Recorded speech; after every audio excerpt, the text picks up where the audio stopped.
Hello, good morning. My name is Kai-Uwe Schrog. I am the president of the International Institute of Space Law, IISL, and I'm working in ESA as the advisor for political affairs. I was asked to introduce the Space Law workshop, which I do with great pleasure. I will do that not by giving you an academic lecture about what is space law and why do we have it and why you have to like it, but I will do that alongside 10 statements. And these statements are possibly a little bit, I would say, provocative. I hope they are provocative, and they provoke you not to run away and leave the building, but to point out your ideas and also to make you think. So these are the 10 statements. I put them on one slide so that you see this whole presentation could be on one slide, but I will not go through this slide, but I will have one slide each for one of the statements. So let's start with the very first statement. And I point out in this one that space law is more than just law. Oh, I don't know how many lawyers are amongst the group here. May I have an indication of hand who is a lawyer? You don't have to be shy. It's not so bad. Okay. Now we have 3. Okay, good. Okay. So even better. Space law is more than just law. It's politics, it's diplomacy, it's economics, governance, and above all, an ethical mindset. Why? Space law is really something special. It's not only about astronauts and exploration and everything, but space law is more than so many other fields and disciplines of law, because it comprises all these elements I have just pointed out. And this makes space law something which is also not an exclusive area for pure lawyers, but also political scientists, economists, and so on and so forth. They can take interest in space law. They also, as well as the diplomats, work on space law, and they also can have a say in space law. So space law is not as exclusive as other fields of law. It's open, and it requires also participation. And this is what we are here for, and this is where I also seek your responses to what I will be saying in the next slides. So second one is, and there we already enter this specificity of space law. Space law has a main feature, and this is that outer space has the character and the status of a global common. So a global common is characterized by freedom of use, non-appropriation, very important, and due regard for others. And this has to be maintained, and that's my very first message. This has to be maintained and defended, and it should be even extended to governance on Earth. So space law has to serve the public interest and value, and not only or primarily commercial interests. So this is the special element of space law. We have a global common, and this global common, this is not natural, because we only have 3 global commons, which is outer space, Antarctica, and the high sea and the deep sea bed. They are all common, and nobody may, no country, no private, may appropriate them. And that's very important, and this is something where we immediately turn to this point where I said space law is also an ethical question. The freedom of use for space, of course, means that it can be used by states, it can be used by governments, by research institutes and also by private companies. It's open for that. But it's not exclusive, and it cannot be taken away from the other actors. And this makes it special, and this also makes it that space, outer space, space law, space policy has an ethical element and an ethical core. And this is something we all who work in that field and who promote that field should always have in mind. We have to take due regard to the others, even if we make our activities and prepare our exploratory actions, where we prepare our commercial private activities in space. We can do that. We are allowed to do that, and we are also encouraged to do that. But we always have to take due regard and have to understand that the freedom of use limits also our activities and provides us with a specific responsibility. The third point I want to mention is, and this is something which you might have heard, even if you are not a lawyer, but you read it very frequently. Well, the Outer Space Treaty of 1967, okay, that's already more than 50 years, almost 60 years old, is neither outdated nor obsolete. As a treaty on principles, it is timeless and invaluable. Do not question it and do not try to replace it, because it would only benefit a few and not the common interest. So that's my plea, that's my message number 2.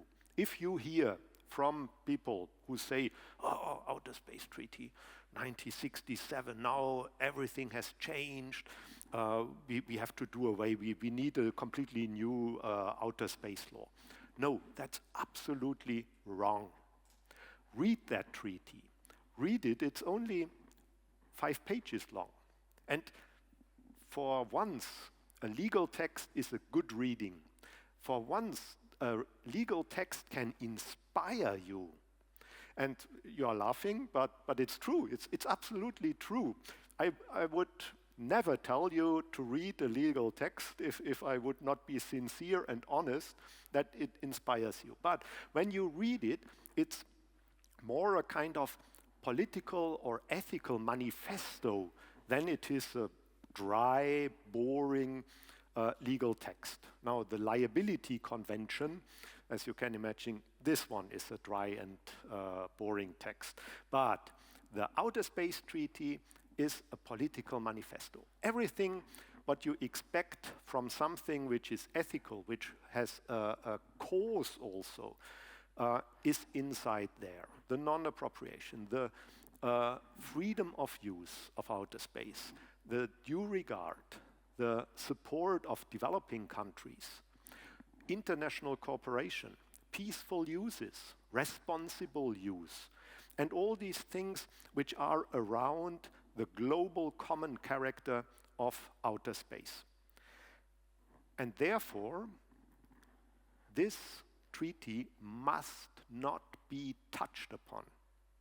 If I can leave you with that message, when you are encountering people, business people from the US in particular, who say, away with that. No, absolutely wrong. This is the basis that everybody can do space activities. Not only the first comers, not only the big ones and those who have the billions and elbow the others away. Freedom of use, and this is also for Estonia, hyper important that this is put down in international law. And for that, defend that old space treaty, that old outer space treaty, because it is the foundation with its principles for a fair, equitable, and just order in outer space. Of course, the Outer Space Treaty is a treaty on principles, so you will not get a response to any concrete question, and we come to that when we talk about national space legislation. But as a principle, for that case, for example, it says states have to authorize and continuously supervise the activities of private citizens. Well, this is a principle. Of course, it is not outlined how it has to be done, but it's absolutely clear that the states, the governments, have to set up national authorization laws. And the principle is perfect, but you must not expect from that treaty to provide you already with an outline of how to do that. And this is the value of the Outer Space Treaty, and it's also its limitation. And for that purpose, well, we work on the fine-tuning and on the implementation of these principles since then. Now, the fourth point is a call also for caution and also a little bit of emergency, because in my view, the rule of law in outer space and for outer space is actually under stress. And all stakeholders, governmental as well as non-governmental and individual, have to clearly voice concern and dissatisfaction with this development. Now, where is it under stress? First one, of course, security, defense, militarization. Of course, we have dual use all over the place in outer space, but we see that red lines are crossed.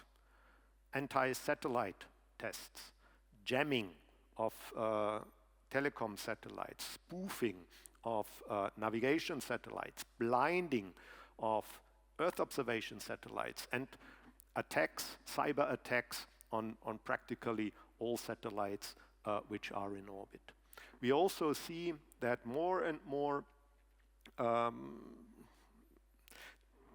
satellites are not attacked, but there are satellites called inspector satellites by one specific country, which get close to other satellites and spy on them, and nobody knows what else they can do. So these are things which are physically crossing already red lines. And then there is another point where some countries think they should establish property rights. This is clearly and absolutely forbidden in Article 2 of the Outer Space Treaty, non-appropriation of outer space and its resources. But they say, oh no, well, this is outdated. Well, here we are. And it's our private companies and not our government which is claiming and getting these property rights. All nonsense, all nonsense. They just want to grab to the cost and the detriment of others. And this is where the rule of law is under stress. And this is something all of us should be aware of, and all of us who then also work in benefit and in favor of maintaining the principles of the Outer Space Treaty, the principle of space as a common good, as a global common, have to be cautious and also say, no, stop that. We remain and we want to keep the rule of law in outer space. Often enough, however, it's said, oh, this is naive, space law, idealism, but we live in a world of the strong, of the superpowers, and you cannot stop the superpowers. Of course, with this view and idea, stop any form of international law, international politics, anything where you think you can fence aggression and where you can provide a peaceful cooperation and coordination. And this is where space law, as such as any other law, will not prevent aggressors from militarizing, securizing, and violating rules. But it can build fences to defend the peaceful and equitable use of outer space, as international law can fence and defend the peaceful and equitable activities on Earth. If we would not have it, we could not name the aggressors, we could not name and shame also those actors which are violating principles. But if you hear, oh, space law is stupid and useless because it does not prevent such aggression, this is not possible. But, as I say, we have it as a resource for that, to say no and stop. The sixth point, and here we come very close to the issue of this seminar on space law, is that the private commercial use of outer space remains for the time being to be regulated by national legislations and regulations. In order to keep a level playing field, this should be coordinated and harmonized. Now, the Outer Space Treaty, I indicated that before, says in its Article 6 that appropriate states have to authorize and continuously supervise the activities of its nationals. That's research establishments, that's universities, and that's private commercial companies. It is a must. It's not they could, if they wish, nice to have. No, it is a must. So if a country does not act while actors, private actors, are already using space, they are violating international law, international commitment. They have to set out an authorization law, and they have to set out a way of continuously supervise the activities of the private actors. And this is something when discussing national space legislation is often forgotten. It's not a nice to have, it's an obligation. Unfortunately, we have quite a lot of countries which have not yet met this obligation. Amongst the big countries in Europe, the big space powers, France, UK, and others, many others, already have such a law. We have a law already in Austria, in Finland, in Norway. And we don't have a law in Italy and in Germany, most notably. They are working on it, finally, but they also have understood, okay, even if it's comfortable not to have one, we are not in conformity with our obligations from international law.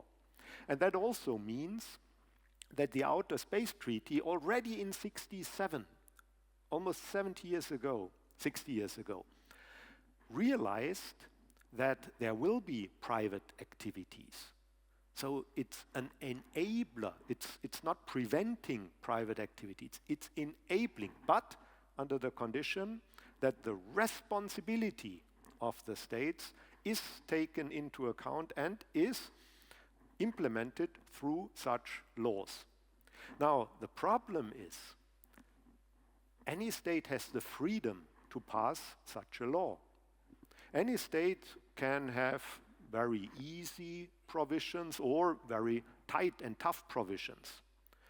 Mostly, for example, or in particular, to see how the liability is handled, there is an insurance requested from an activity or an actor, a private actor. This is absolutely common in any law, but it then is a question of how high will that be. It's then also a question of how strong the supervision will be.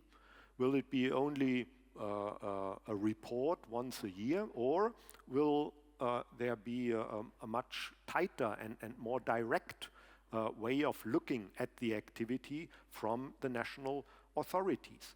And this, of course, makes either the activity and the burden easier or tougher. And when you then have a set of completely different and incoherent national legislations, there is also the status of non-level playing field, so to speak, where countries have advantages and others have disadvantages.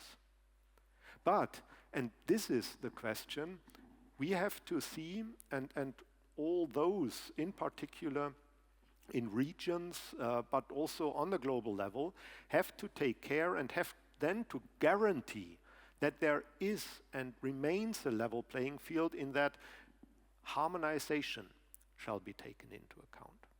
But these are steps, 2 or 3 steps, if we look at it. We first have to understand that there is an international obligation which has to be implemented in national law. And then the question is how to handle that for each of the countries, and then to see whether and how that can be harmonized in order to have a level playing field on the regional or international level. But you cannot escape implementing a national space legislation.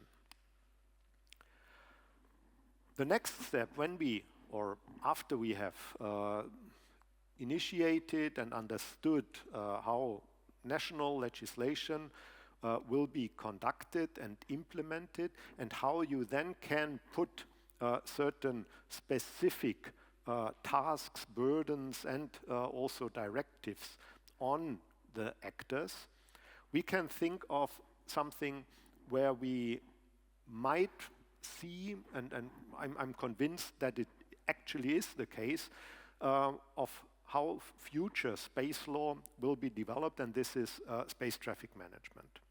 And STM indeed is possibly the key challenge and opportunity at the same time for space law and regulation, because it is taking the step from regulating the status of outer space and its actors, as in the Outer Space Treaty and the other treaties of the 70s.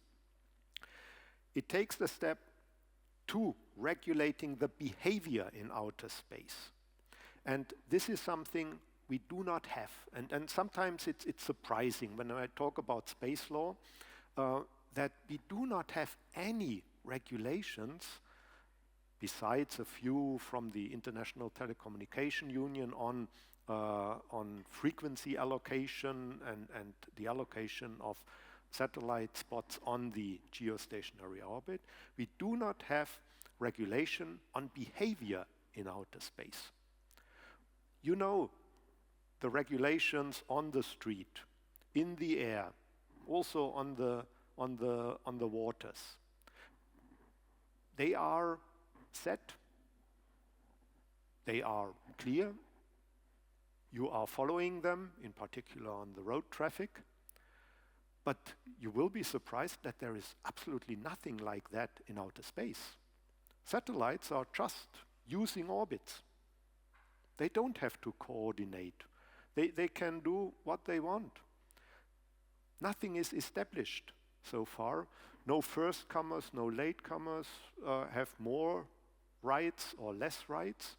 And this is something which has already been identified 20 years ago, but is only slowly developing into a concept which is now taking hold in a number of places in the US, in Europe, but also internationally. The United Nations Committee on the Peaceful Uses of Outer Space has since a few years an agenda item on that.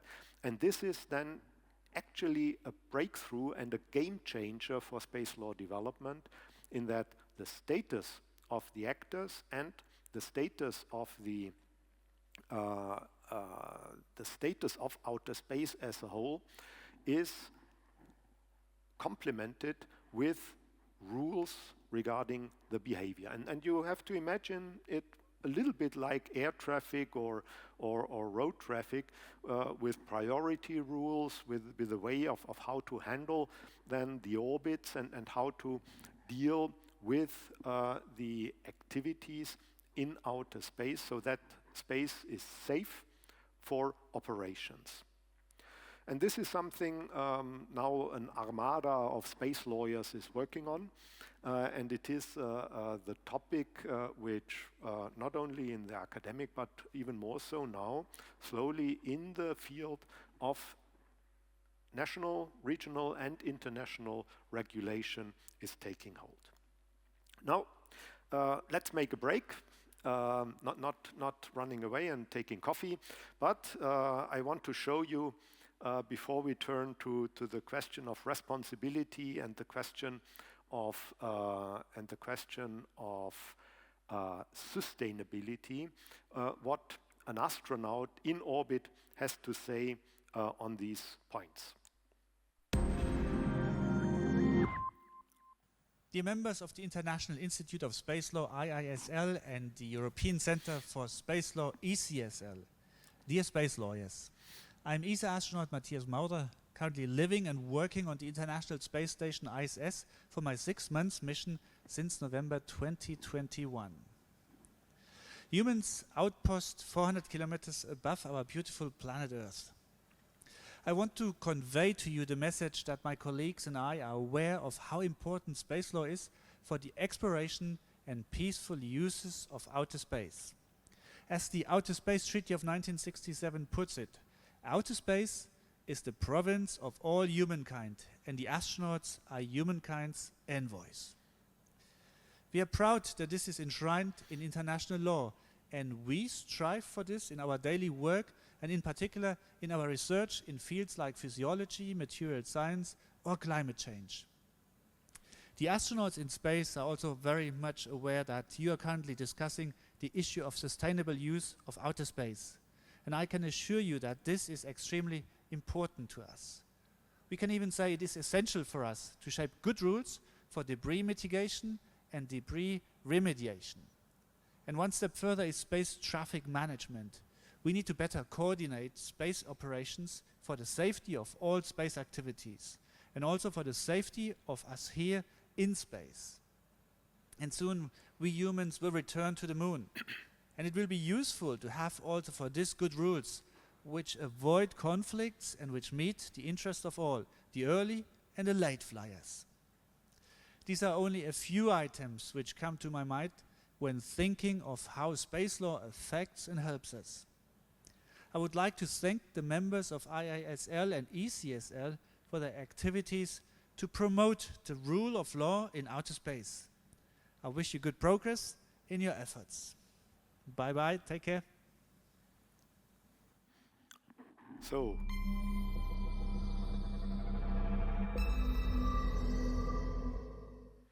now I hope you believe me. It's not so frequent that you get a such authentic way of support. We asked Matthias Maurer before he left for space whether he could make a statement addressing IISL, where I'm the president of, and ECSL, the European Center of Space Law, where also Estonia is participating, about his views on space law. What is important? What is relevant for somebody living in outer space? And you have heard what he said and what he mentioned, also the ethical elements, but also the space traffic management issue. And this, I think, as a testimonial, also shows that there is a certain and specific and actual need in setting that up and working on that. Now, how to do that? Establishing STM, we have to see that there is a kind of diffusion of bodies dealing with space law development, and you see on the left-hand side a rotating image with the UN, ITU, ICAO, International Civil Aviation Organization, and the ISO, the International Standardization Organization. And we have to see that we have to work, first of all, on binding arrangements and legal provisions, in particular also in the field of space traffic management and of space debris mitigation, avoidance, and remediation, and we will see this afternoon the signature of the Zero Debris Charter by Estonian companies, which is extremely welcome. And we have to see that we, in the longer term, have to find an additional architecture for outer space law, building on the Outer Space Treaty, of course, with elements where we can take recourse and where we can learn also from other institutions like ITU or ICAO. Now,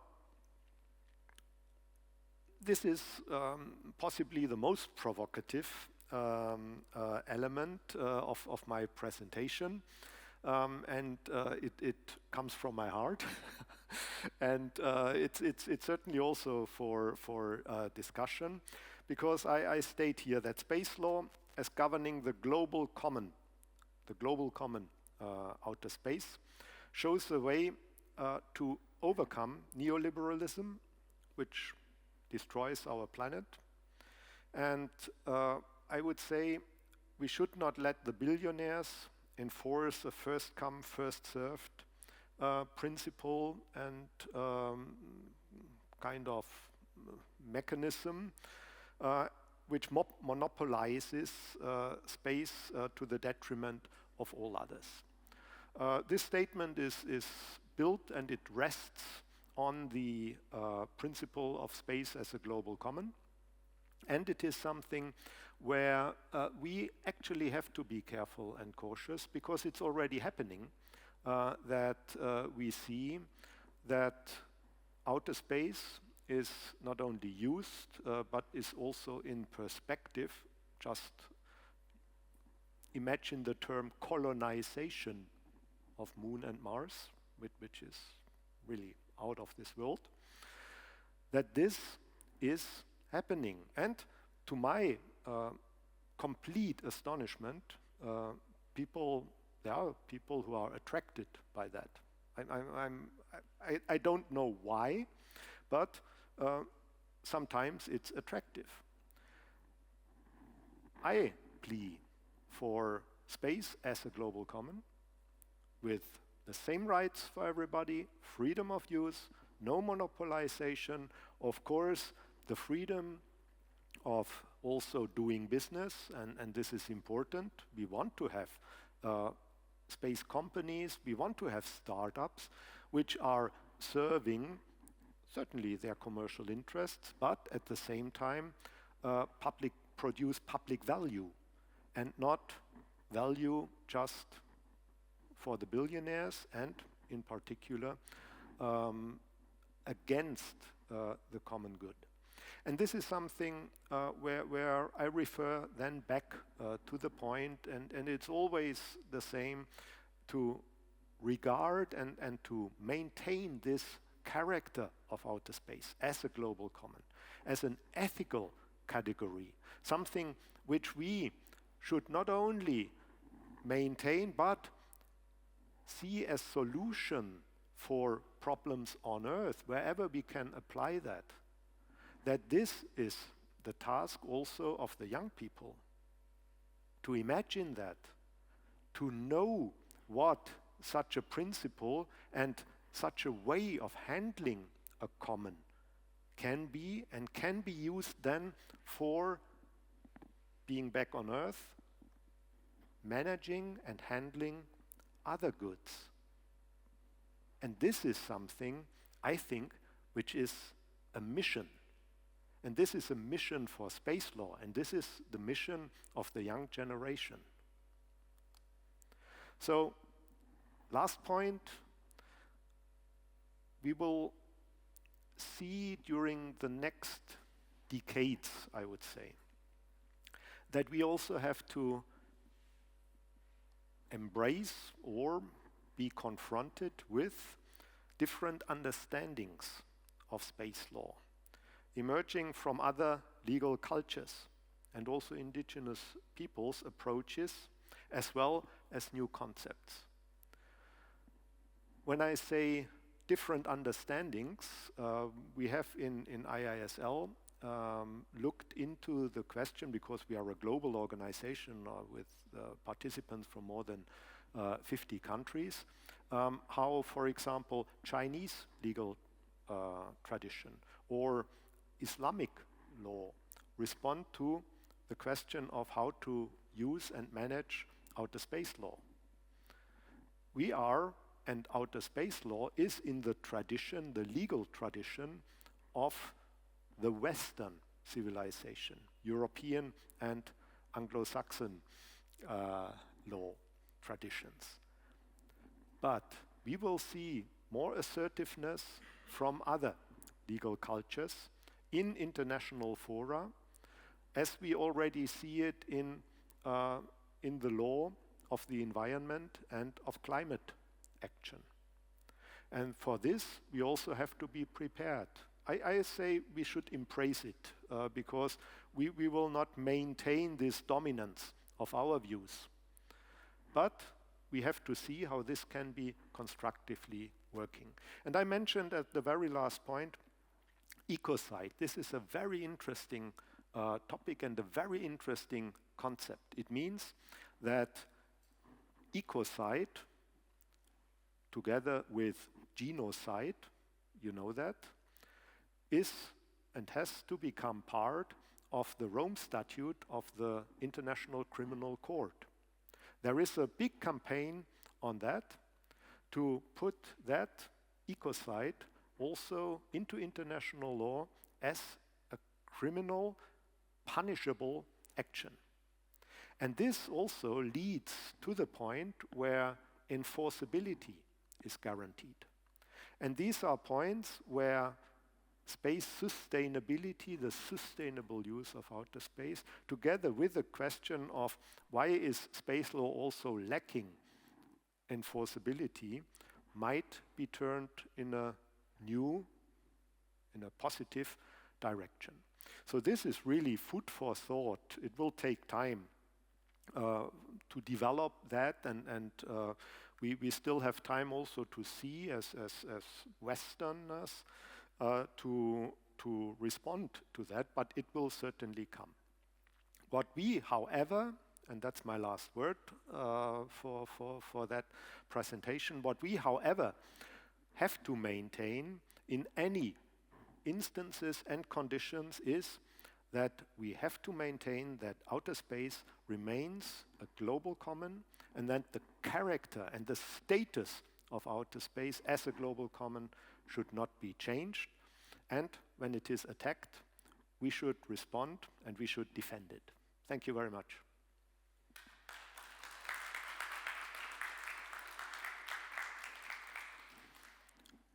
Shall we take questions? Yes. So, if there are questions.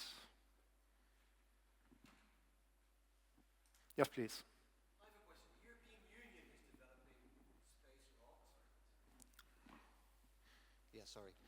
So the European Union is developing space law. What is the role of this regional space law, as I think you refer to, versus international and national space law? Where does that fit?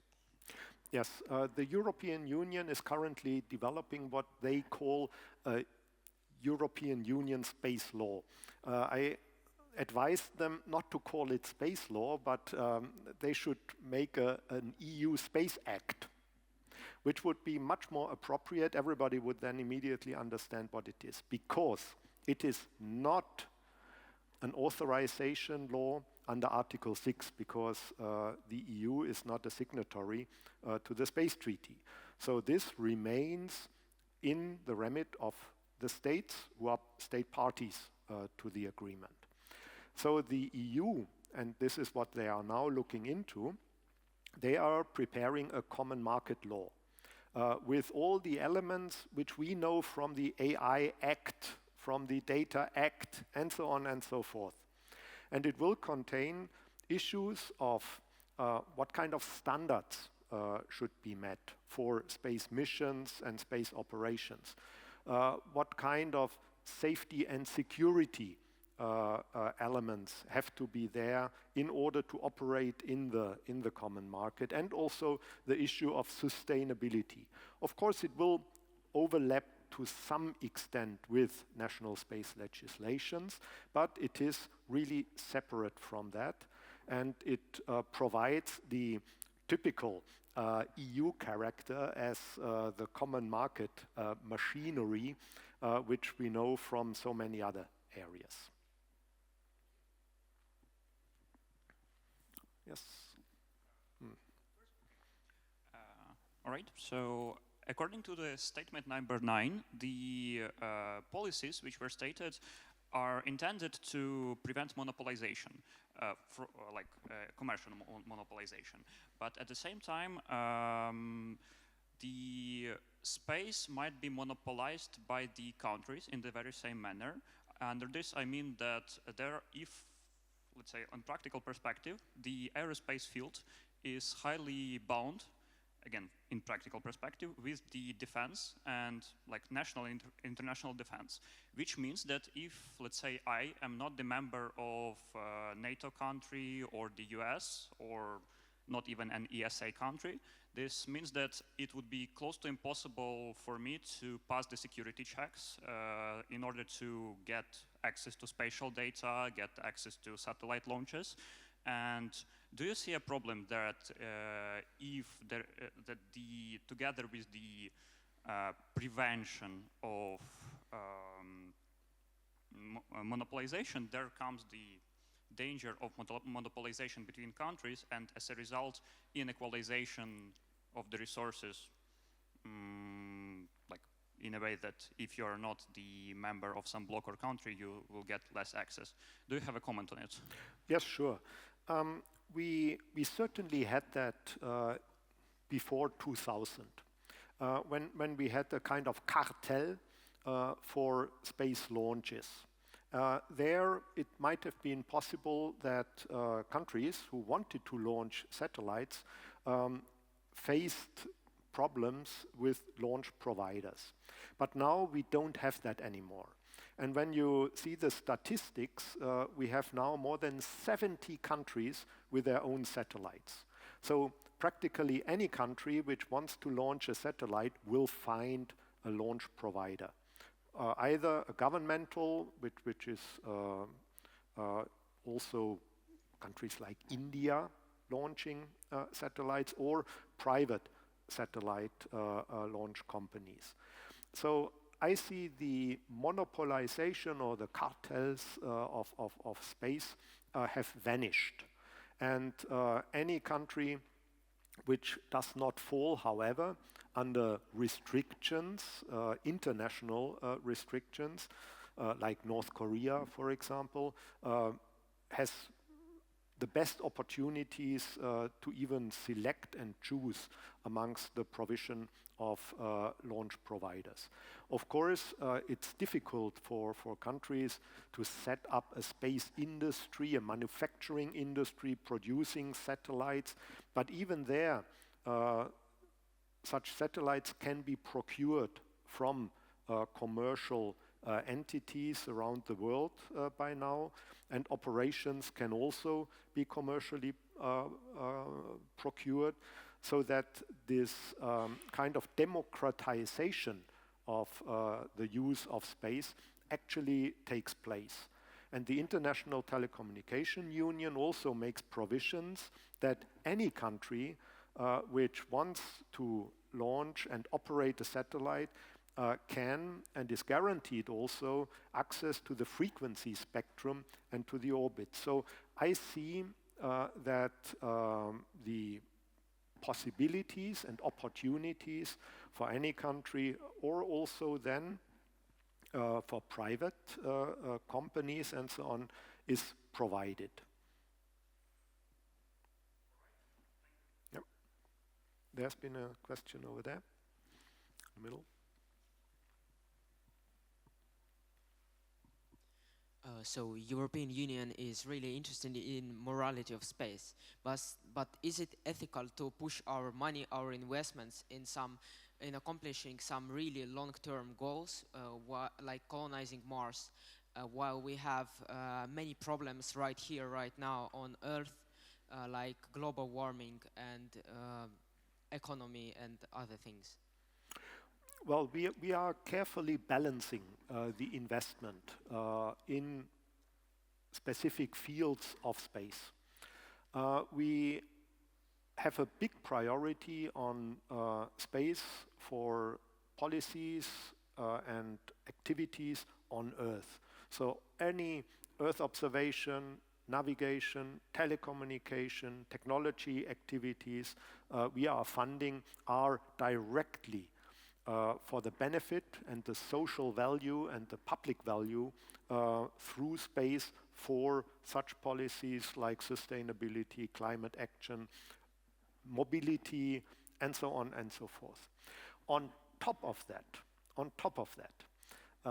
but not as a self-standing activity, we do science. You know the fantastic images of our satellites looking into the universe and trying to understand why we are here, what the universe is. Besides that, we also have an element on human exploration. And this is something which is also traditional. It is run currently in the ISS, where Europe is always present with an astronaut, and I understand we will also see the Estonian approach to that, which shows and demonstrates that this is something special also. And this is something where we, as people from the space sector, want to make a difference and a mark, because we do have very few, if we are honest, identity building elements of Europe. We have, of course, the Champions League, we have the song contest, you are smiling, but this is building identity.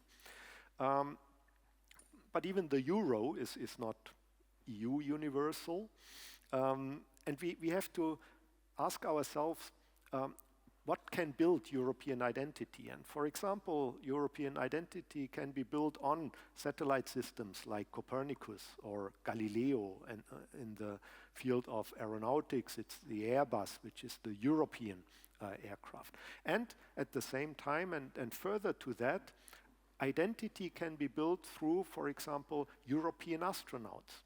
We in ESA, we always say, this is an ESA astronaut. Matthias Maurer, you saw, he spoke as an ESA, a European astronaut. And this theme of building identity, inspiring people, this is our investment in human space exploration. Besides that, of course, there might be opportunities which will be important for us on Earth, like life cycle systems which can also then be transferred back on Earth. We have a fantastic project on that, where we can learn from the closed systems of a space station or of a moon base back to Earth, of how to do all the recycling and sustainable use of our resources. And these are the points then, together with issues like potential use of resources from the moon or from asteroids to support our activities on Earth. So we do not only spend money for prestige or for visions, but we always have in mind that this can and shall benefit us, humans, but also our habitat and our way of living and our environment. And this is something, I would say, which not only builds identity, but also encompasses what we stand for in European space activities, and this is the public value.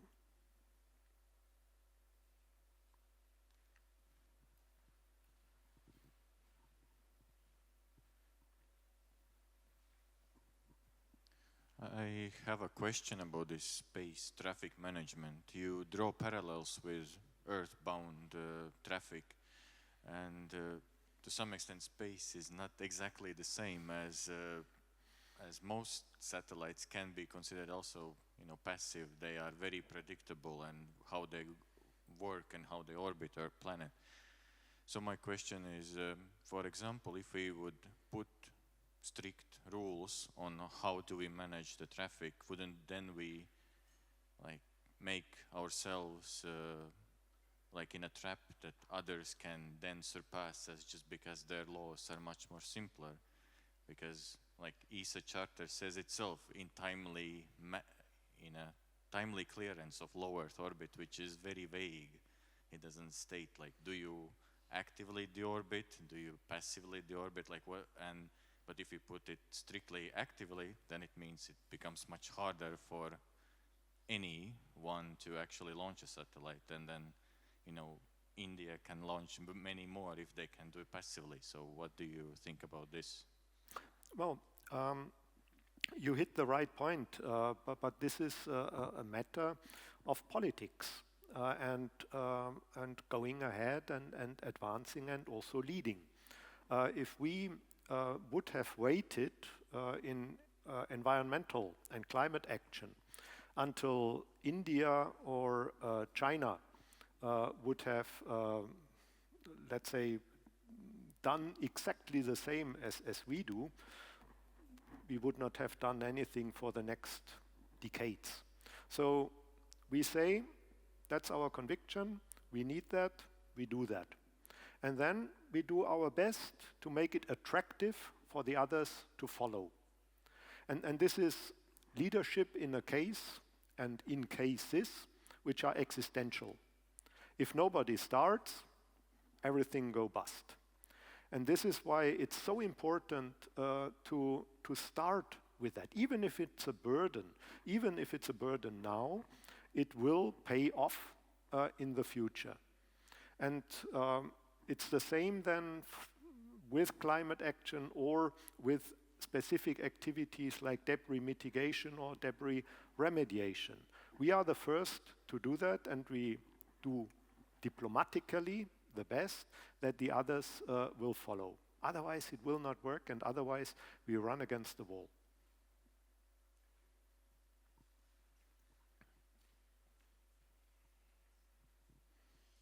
Thank you. So you mentioned that the treaty 60 years ago, so who signed that? Because 60 years ago, not a lot of countries could sign this kind of treaty. And now you mentioned that it could be stay as it is, but a lot of countries, as you mentioned now, have access to space. So how we can push countries to have a space law? Well, indeed, at the very beginning, there were only a few tens of countries, but this has changed. Now 120 countries are party to the Outer Space Treaty, and practically all space powers who have a satellite in orbit are state party to that agreement. And this means they all share the same obligations. 193 countries are, in addition to that, state party to the agreements set out by the International Telecommunication Union on the use of frequencies and orbits. So this is absolutely universal, which means that outer space law is really governing all space players. And this is then the obligation of these countries to actually implement their obligations, and for that we have the United Nations Committee on the Peaceful Uses of Outer Space, UN COPUOS, as the forum where more than 100 countries are now members in order to discuss the implementation of their obligations. So I'm absolutely optimistic and also satisfied with that setup. And we have no real loopholes for that purpose, and this guarantees that the obligations are understood, but they also have to be met. And well, as in good diplomacy, you have naming and shaming. And from time to time that actually works when then reluctant countries finally also pass a national space legislation.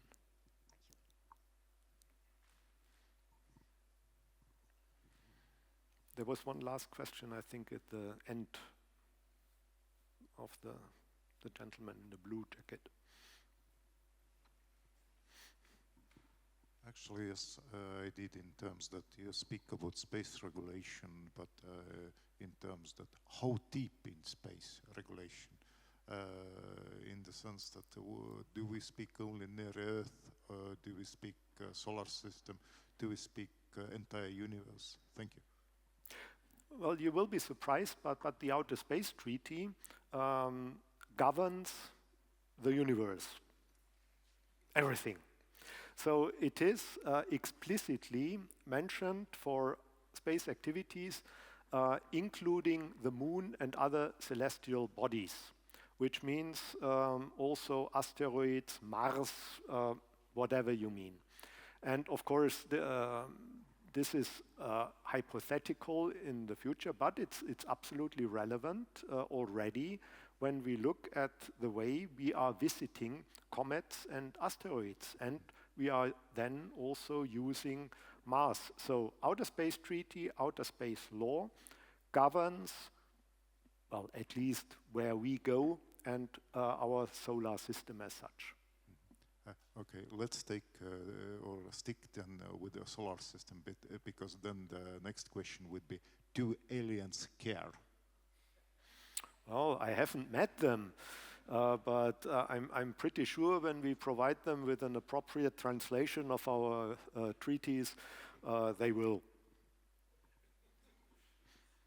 Good. I think that was a wonderful question for the end. I don't know whether it was serious or whether it was fun. I will think about it. So thank you very much for your attention. Thank you.